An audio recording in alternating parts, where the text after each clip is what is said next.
Hello for Pentecost Sunday. Using all of the readings, sort of. Acts 2, Galatians 5, and John in parts of chapter 15 and 16. The Holy Spirit coming into the world. Spiritus. It means breath. Breath of life. Right behind me you see the Lexington Herald Leader this morning, and there's two things there. And one is at least 10 killed in Texas high school. A 17-year-old youth kills 10 and injures many, many, many more.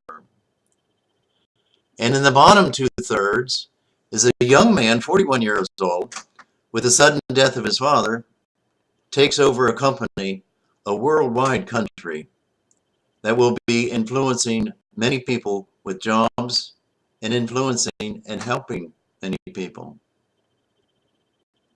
Those two people are called to listen to the Holy Spirit. And in fact, everybody is called to listen to the Holy Spirit. I guarantee you with that top 10 killed, we don't need to change just gun laws. We don't need to just rule out weapons of destruction or whatever. We need something even deeper and better and makes it more possible. To listen to God and the Spirit of God in our own heart, in our own life. That's and will help out in many of the problems that we face today. Well, let's just look at a little bit of a history of the Spirit in the world, or in me, or you. Spirit, as I say, breath. At the very beginning of the book of Genesis, in the form of the stories, God breathes on Adam and Eve and gives them life. And they begin to move and be and to experience the Garden of Paradise. In the history of Judaism, the Spirit influences Moses and all the Israelite leaders with their wisdom and their influence to judge the people of Israel.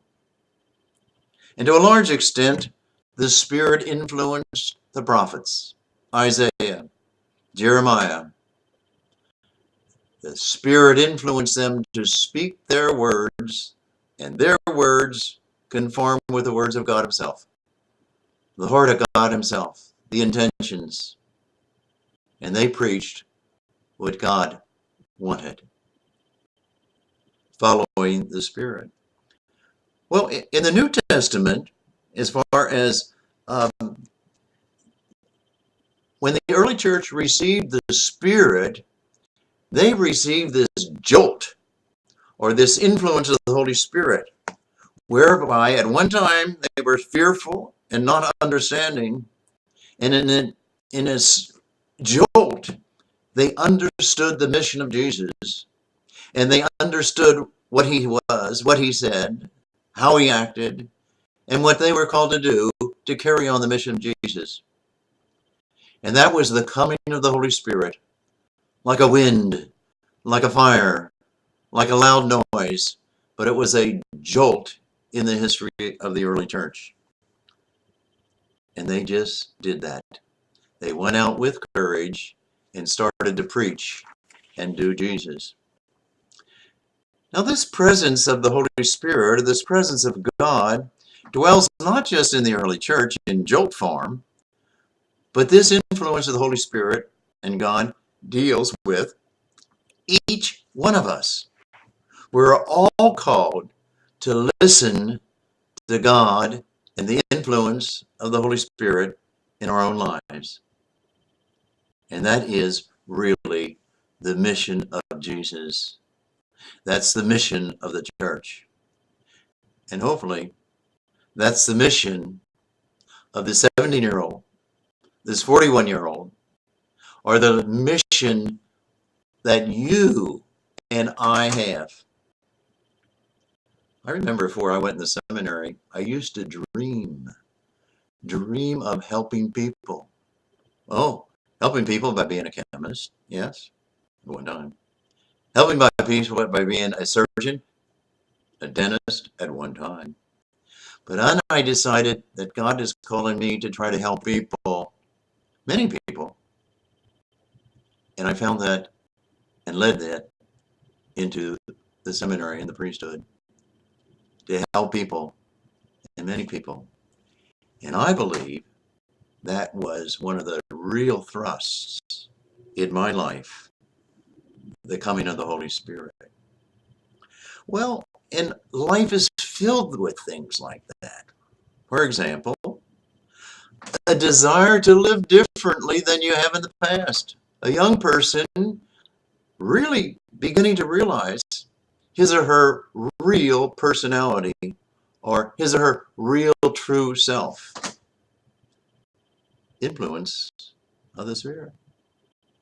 People's lives are changed. There's career changes. And we need to do something else. And so often we are led by the Spirit to do something else.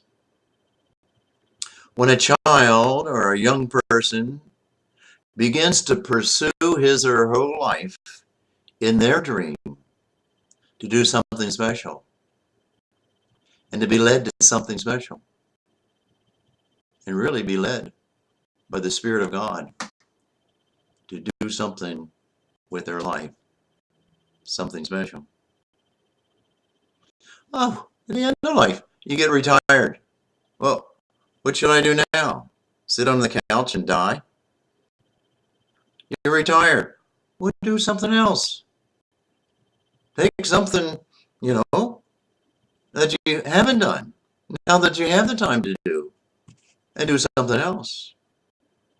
Listen to the Spirit in your life. If you're a widower, what are you going to do now? Well, try to find something special, a special ministry. Find another mate. Find a special love.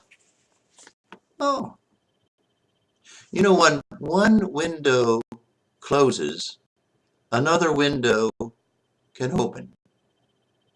And the Holy Spirit is constantly influencing us or trying to influence us to open a new window and move on.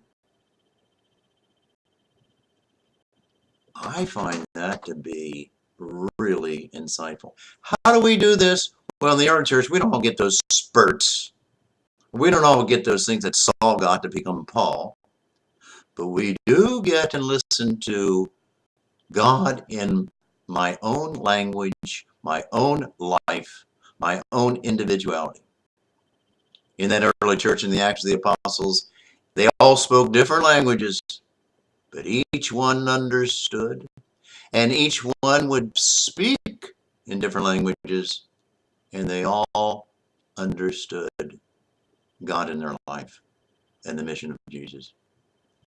You and I are called to that exact same thing, the coming of the Holy Spirit. In the history of the world, in the history of the early church, in the history of my life and your life. So don't just sit back there and then put on the earphones and turn up the volume. Or don't just look at your cell phone or your computer or whatever, and then that's what you do. Maybe a window is closing. And if it does, there's another window that could be opening. If only each one of us listens to the Holy Spirit in our life. Those extremes of that paper over there, or up there, of an 17-year-old killing 10, wild bad. That young man there, over companies and businesses around the world, a new window, big window, real good possible. But each one of us is called to listen to the influence of the Holy Spirit in my life. You do.